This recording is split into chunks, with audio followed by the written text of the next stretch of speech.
let us we discuss the compounds of boron. Compounds of boron. In that the most important compound, that is what? Borax. Borax. Borax also we call it as tincal. Borax also we call it as tincal. What is the general formula, chemical formula of this one? That is, we will write it as Na2B4O7 having 10 water molecules. So this is the general chemical formula, but the structural formula is different. Structural based formula. So if you look at the structural based formula, is Na2B4O5OH4 having 8 water molecules. So this is the structural based formula. How can we say that this is the structural formula? See, if you look at the structure, you have an idea. So like this, the 4 boron atoms are there, and these 4 boron atoms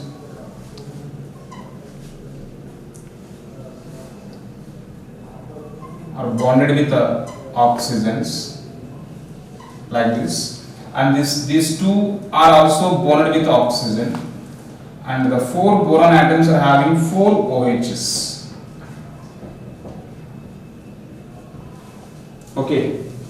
Now this unit, how we were writing, how many boron atoms are there? 1, 2, 3, 4. So B4. And how many oxygens are there? 1, 2, 3, 4, and 5 central. So 5 oxygens. And how many OHs are there? 1, 2, 3, 4. That is why B4O5OH4. And 2 sodium, so that is why Na2B4O5OH4 8H2. So this is the structure of this one. And one more thing, in this structure, what is the hybridizations of the borons? Very, very important. In this, the 2 boron atoms, this boron and this boron, I mean the 2 borons which are intertwined with the oxygens. Okay, these 2 borons are undergoing sp3 hybridization. And the remaining 2 boron, these 2 borons are undergoing what? sp2 hybridization. So this is the sp3 hybridized, and this is what? sp2 hybridized. Okay, clear? So next move to the properties of preparation of this one. Preparation of borax. How to prepare the borax? So the first one, from boric acid, H3BO3. So to this boric acid, if you add sodium carbonate, okay, this on heating we will get directly Na2B4O7, and how many water molecules? 4 is 12, that means 6 water molecules will go out. So this is what first method. Next one, from coeliminate. From coeliminate. What is the formula of coeliminate? Coeliminate is nothing but Ca2B6O11. So this is what we call it as coeliminate. Now to this coeliminate, Ca2B6O11, if we add sodium carbonate, okay, if you add sodium carbonate, okay, first of all, we will get CaCO3 plus Na2B4O7 plus B2O3, sodium metabolite, NaBO2. Okay, these are the compounds will come. Now this on hot water and further filtration.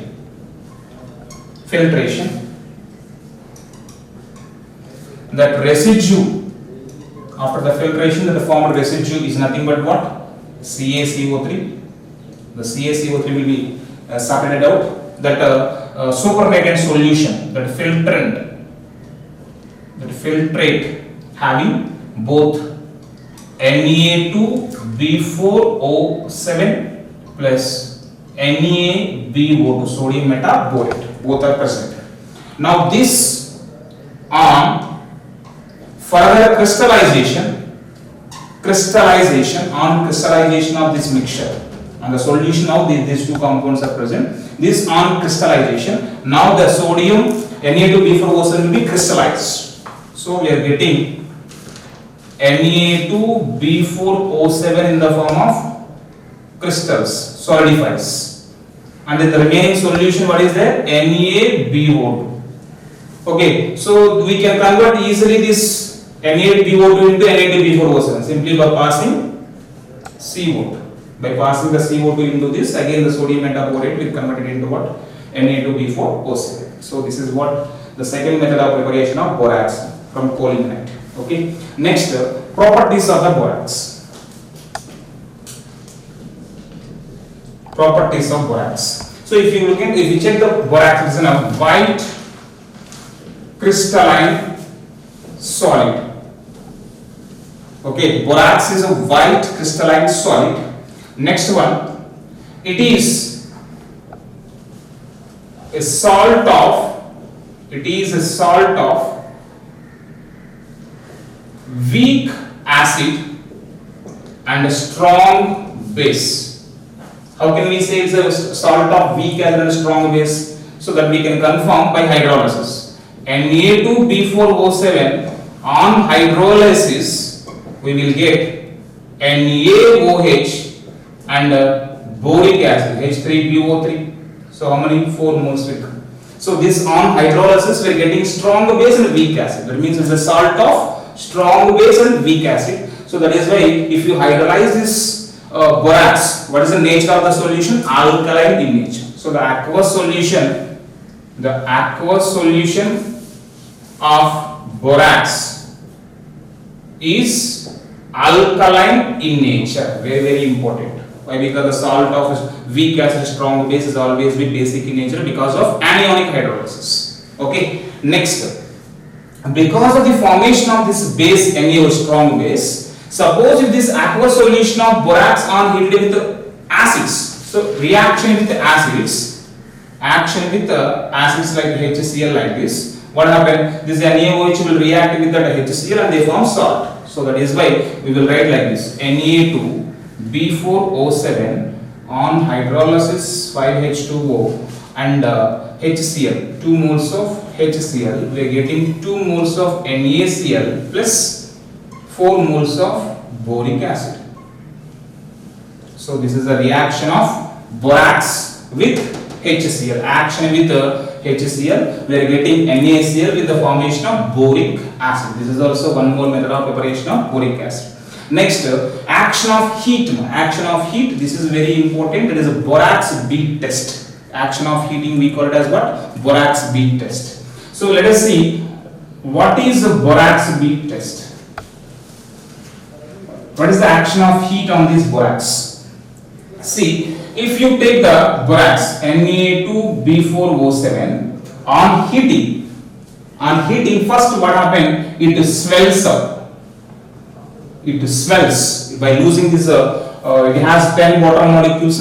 So after we heat it, what happened? All 10 water molecules will lost. So that what happened? It will swells up. If it is a swelling up, the volume increases. If the volume increases, what happens? The density decreases. So one point you should remember: when we heat the borax and convert it into swells up, what happens? The density. So the density of the borax decreases because of swelling up. The density decreases. If you even after the swelling up, if you further heat, what happens? We are getting sodium metaborate NaBO2 and a boric oxide. Also we call it as boron sesquio oxide. Okay, sodium metaborate and B2O3, and this sodium metaborate and B2O3, these two combine together and they forms what? Beads they form. Okay, they solidifies into beads, and based upon the color of the bead we will detect the what? Cations. And one more thing, the color of the bead is not because of the anion. The color of the bead is because of cation. Suppose if the cation is colorless, then definitely the beads are also colorless. Okay, so here an important point: the color of bead is due to the color of cation. Why? Because the metaborate ions are what? Colorless. So for example, if you take CuBO2 twice, Copper borate. What is the color of copper borate? Blue in color. And even cobalt also. Cobalt borate also deep blue color. Deep blue color. That color is because of what? Metal ions, not because of anions. So this is what reaction with heat, also called what? Borax bead test.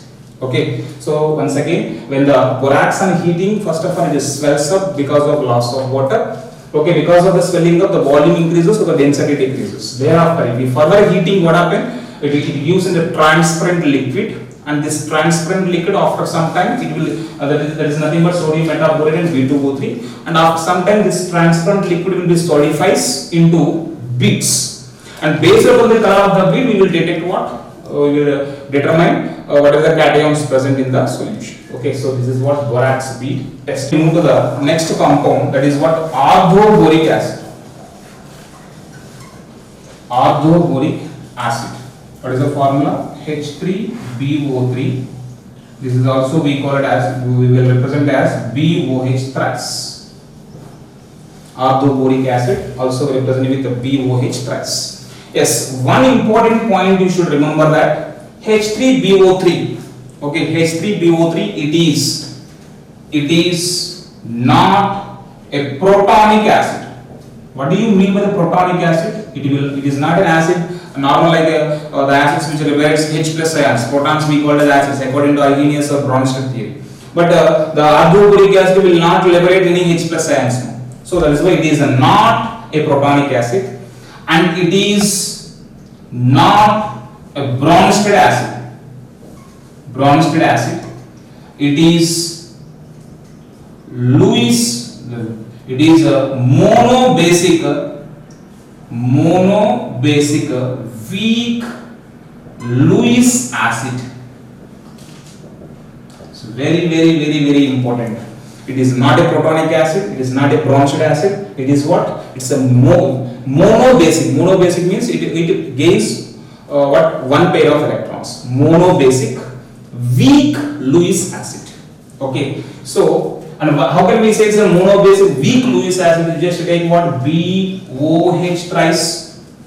It's an electron deficient. Why? Because it has only 6 electrons surrounding the boron. So to get the stability, it needs 2 more electrons. So it gives them 2 more electrons in the form of OH minus, and finally we are getting BOH 4 minus.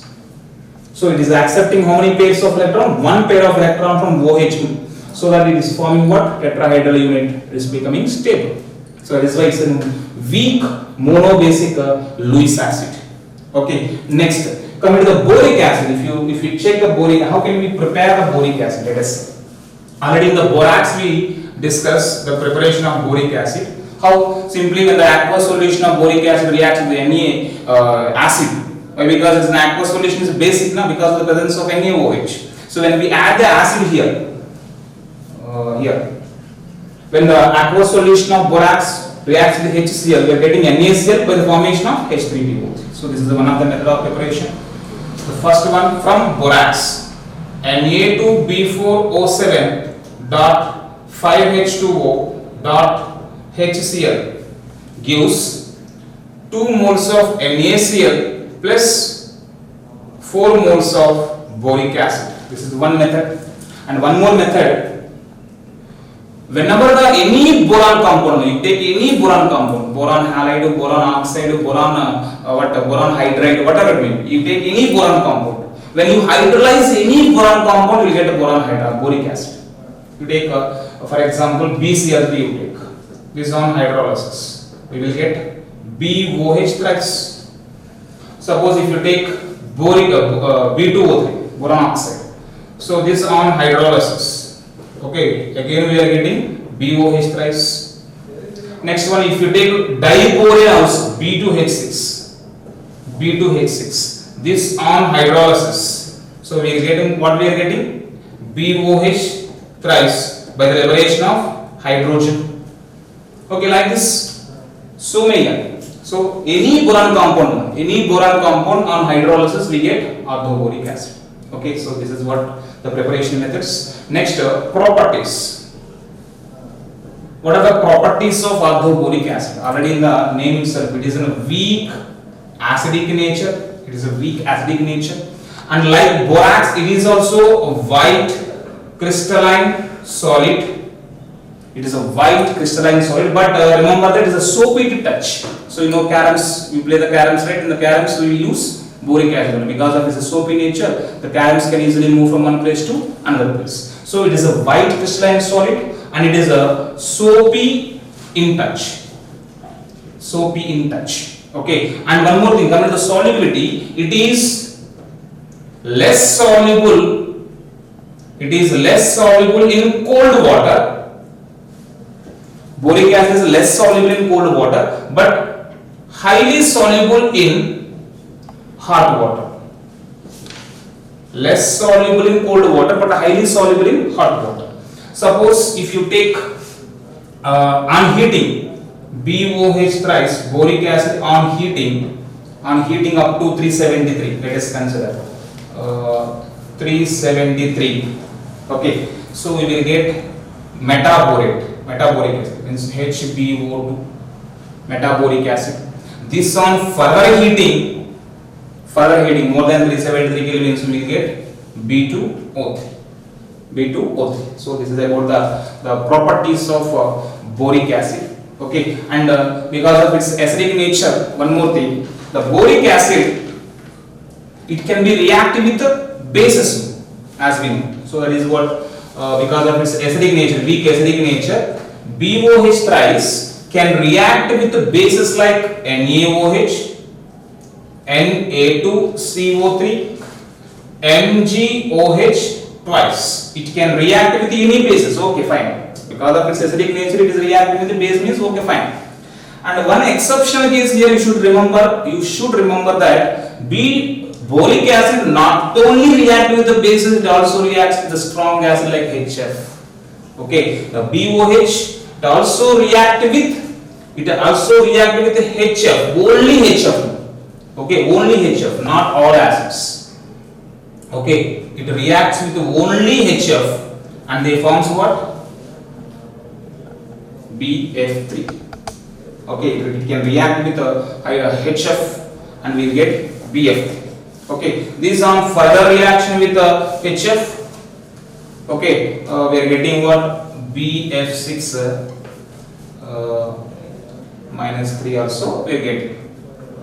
That's different. Okay, anyhow, it can react with only HF. It will not react with any other acids. Only it will react with a strong acid like only HF, and they use what? BF3 acid. Reaction properties of boric acid. Structure of boric acid. So till now we discussed the preparation method and the properties of boric acid. And now the structure of boric acid. If you look into the structure of boric acid in a solid state, so as we know BOH thrice. So surrounding the boron,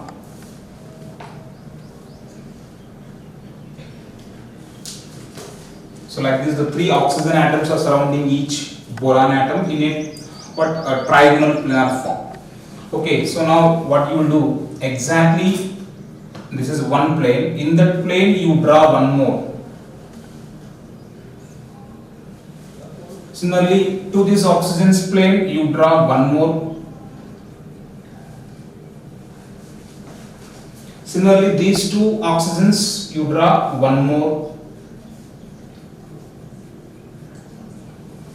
Okay, now the structure is what? BOH thrice. So between the 2 oxygen atoms, 1 hydrogen definitely. That means each boron means each borate unit is bonded with what? H bonds, hydrogen bonds. Now let us be bond with. So normal bond. Hydrogen bond. If this is a hydrogen bond, then this bond should be normal bond. Like this, you connect these all with H bonds. So this is the actual structure of boric acid. Now they may ask you the question: in solid state, the H3BO3 units are bonded with what? H bonds, and each boric acid molecule, each molecule is involved in how many H bonds? That is the question. Suppose you take this is the central one boron atom I am taking, BOH, BOH, BOH. This is one molecule. Now this OH here, one H bond, here one H bond, here 2. Next here also 2, here also 2. Total each molecule is involving in how many H bonds? 6 H bonds. So that is the point you should remember. So each BOH3 unit, each BOH3 unit is involving in 6 H bonds formation. 6 H bonds formation. Okay, so on the remaining as it is. So this is about the structure of boric acid. Next, let us move to the most important and toxic, okay, toxic and colorless gas, okay, and easily catch the fire. So what is the gas? Diborane. Let us discuss. So diborane. First of all, let us start with boranes. Boranes are nothing but hydrides of boron. We call it as what? Boranes. Hydrides of boron we call it as boranes. And the boranes are of two types. Boranes are of two types. What are those? One is nidoborane, and the second one is arachnoborane. Nidoboranes are nothing but the general formula BnHn plus 4. BnHn plus 4. Then if the formula, the general formula is BnHn plus 4, then that is called nidoborane. If the general formula is BnHn plus 6, then that is what? Arachnoborane. Now tell me, diborane, what is the structure, what is the formula of diborane? B2H6. B2H6. Now tell me, this is the form of nido or arachnoborane. This is what? B2, n value 2. 2 plus 4, 6. So this is what? It's an example of nidoborane. Diborane is a type of nidoborane. Now let us discuss the diborane B2H6. First let us start with the preparation of and one more thing, B2H6 is what? Toxic, colorless, okay, and easily catch fire.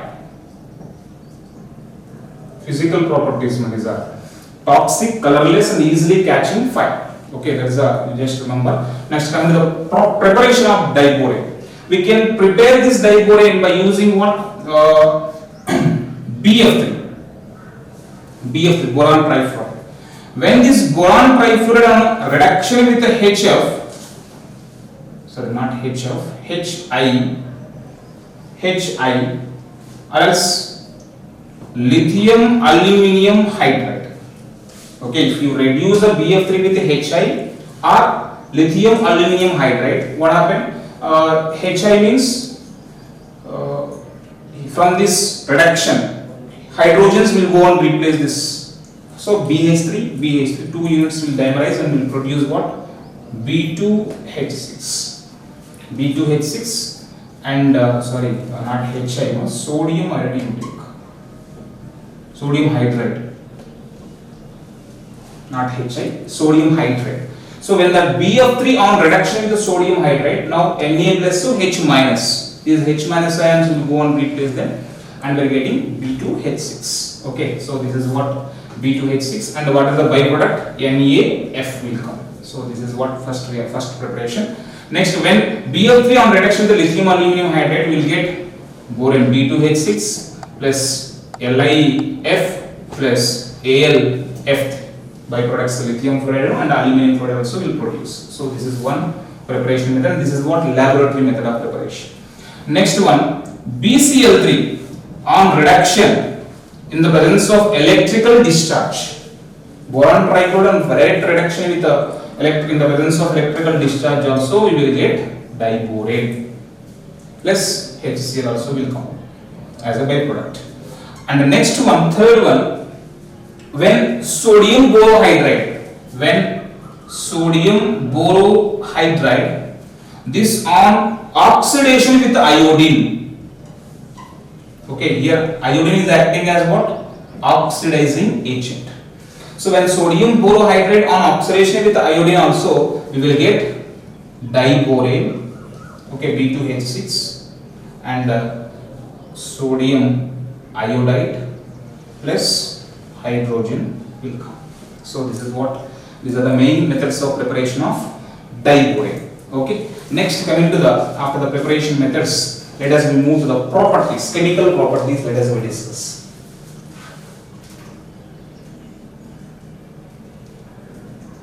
Chemical properties. In that, the chemical properties, the first one, reaction with trialkyl ammonia and CO, trimethyl ammonia and CO, carbon monoxide. As we know, they both are what? Lewis bases. Okay, because they are having what? Lone pairs of electrons.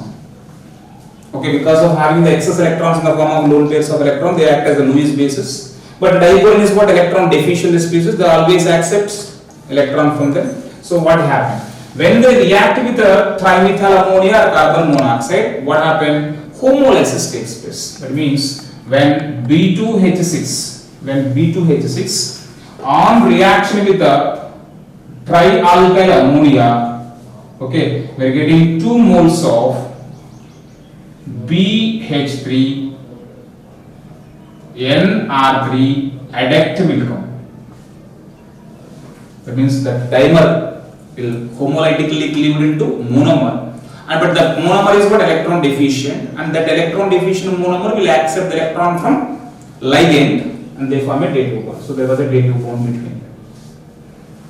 So like this they are forming adduct. Same in the case of CO also. Why? Because CO is also ligand.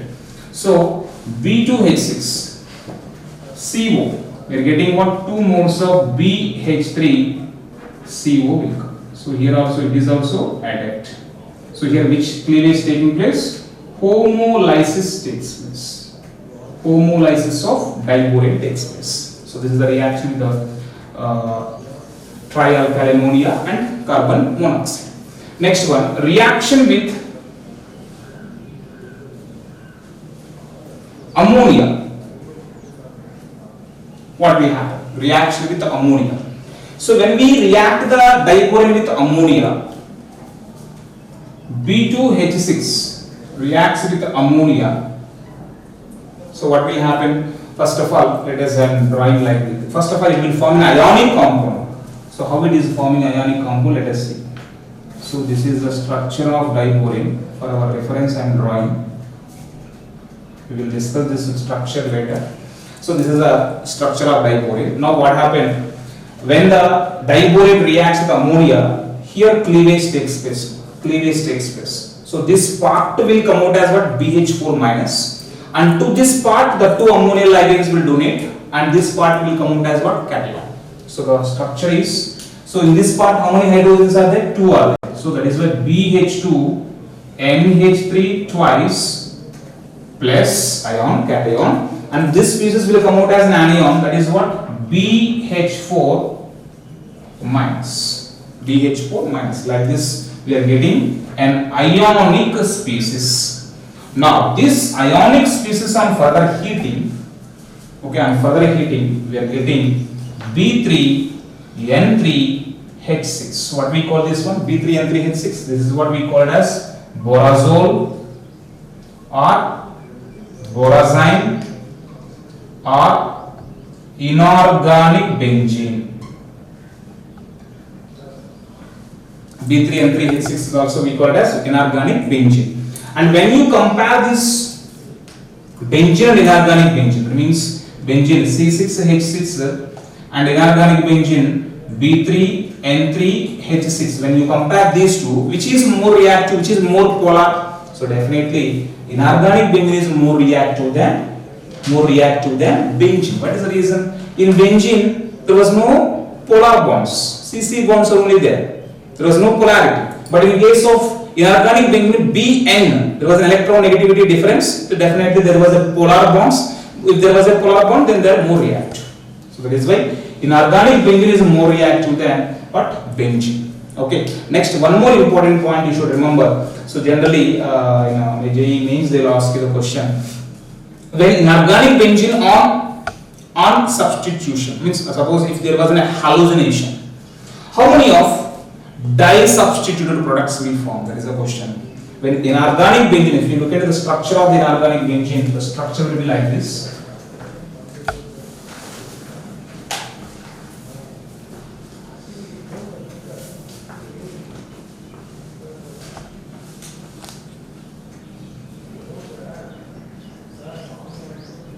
this is the structure of inorganic benzene. Here how many hydrogens? 1, 2, 3, 4, 5 and 6. 6 hydrogens are there. Now, when this inorganic benzene on dihalogenation, how many of disubstituted products are produced? Remember that? Total 4 dihalo substituted products are produced. How many disubstituted products? 4 disubstituted products are produced. So this is about the inorganic benzene. Next, this is the reaction with ammonia. Next, on hydrolysis, when B2H6 on hydrolysis, so what we will get? BOH thrice will come and hydrogens will liberate. So this is what on hydrolysis of diborane. Next, this borane, diborane. The diborane on reaction with metal hydrides. Metal hydrides. What are the products will come? It's very important question. What is the product formed when the diborane reacts with metal hydrides? Metal hydrides means LiH, NaH, cesium hydride like this. So in this all M plus H minus. Okay, so when these metal hydrides reacts with a BH3, two BH3 units, diborane. So now tell me what happened? I think you will get an idea. See, so in this BH3, this is the electron deficient. To get the stability, they both are joining together and they form diborane. Okay, suppose if they are reacting with the hydrides, what is the role of hydrides? Hydride H minus, they have excess electrons. So that is why it transfers the H minus from here to here. So BH3 becomes what? BH4 minus. So that we are getting metal borohydrides will come. Metal borohydrides will come. So for example, lithium hydride, if it is LiBH4, if it is sodium hydride, NaBH4, so like this metal borohydrides will come. So these are the chemical properties of diborane towards trialkyl ammonia and carbon monoxide, towards ammonia and towards hydrolysis, towards water and towards what? Metal hydrides. Okay. Next, structure of, if you look into the structure of this diborane. So in the structure, as we know, borane I am taking first, BH3 and one more borane. Okay, so this is one borane and this is another borane. For the formation, for each bond, how many electrons are there? 2 electrons are there. That means here 2 electrons, here also 2 electrons. Now what happened? To get the stability, what happened out of these 2 electrons, and these 2 electrons are shared by this bond also. Okay, so one of the electrons are transferred here and it forms what? Okay, partial bond. Similarly, these electrons, one electron was shared with this and they forms. Okay, now tell me, this is a bond which is formed by how many electrons now?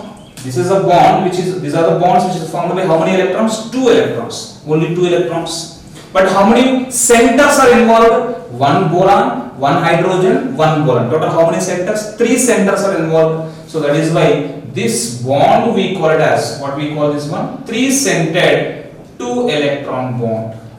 Okay, similarly, here this bond also, here 2 electrons are only involved but shared by 3 centers. So this is also we call it as what? 3-centered 2-electron bond.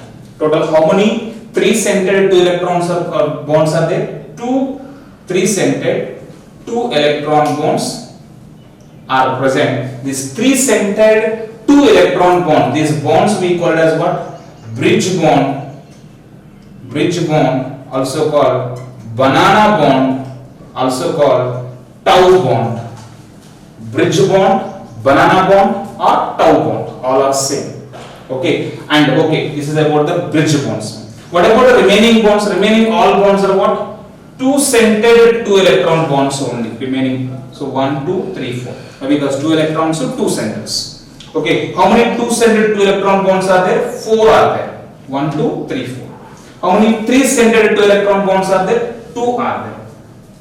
Okay, now, so if you look at the structure completely again, BH3, BH3, BH3, and